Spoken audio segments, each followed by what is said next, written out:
कमरिया जल्दी कट लगल सेल्फी हो जाए।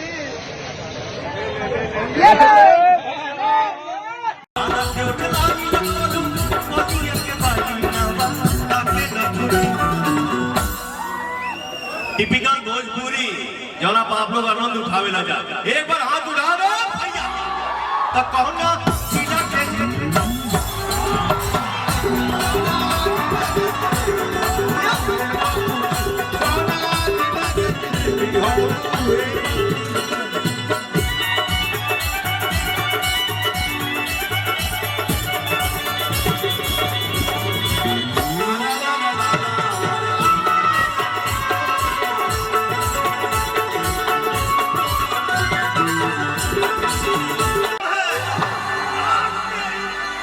चीर के दिखा दूंगा अंदर बैठा हिंदुस्तान है। अरे जितने भाई यहाँ पे बैठे हैं खड़े हैं दिल से बोलो जय श्री राम। हंसलू तो भाग हमर जाग जाए,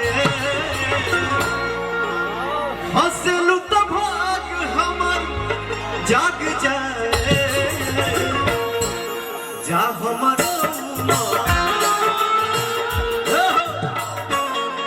हमारो तहरे के ना जाए, जा हमारो तहरे के ना जाए।